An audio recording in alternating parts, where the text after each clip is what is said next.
প্রতি বছরে আমরা 2টা করে ঈদ পাই, এটা তো আমরা সবাই জানি। আর আমরা কিন্তু প্রতি সপ্তাহেও একটা করে ঈদ পাই, সেটা হচ্ছে শুক্রবার। শুক্রবার মানেই কিন্তু স্পেশাল একটা দিন। তো শুক্রবারের দিন আজকে বাসাতে কি কি আয়োজন করা হয়েছিল এবং কেন করা হয়েছিল সে সব কিছু নিয়ে থাকছে ছোট্ট একটা ব্লগ। সো হ্যালো এভরিওয়ান, আসসালামু আলাইকুম। সবাই কেমন আছেন? আশা করি ভালো আছেন। আলহামদুলিল্লাহ আমি অনেক অনেক ভালো আছি। প্রায় অনেকদিন পরেই একটা বড় ব্লগ নিয়ে আপনাদের সামনে হাজির হলাম। ওইদিকে ভাজি করার জন্য চিকন করে ছোট ছোট দেশি আলু কাটতে গিয়ে আমার হাতের অবস্থা তো একদমই শেষ।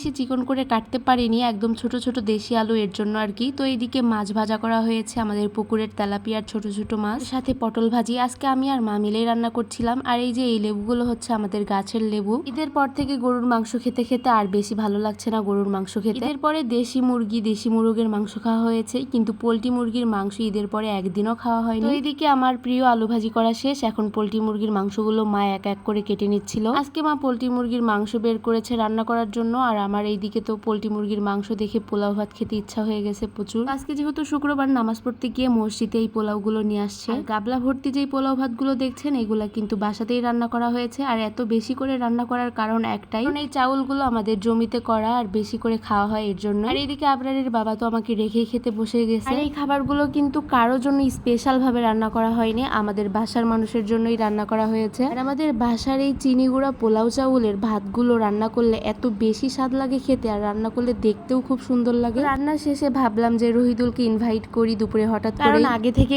কোনো প্ল্যান নাই, বাসার জন্যই রান্না করা।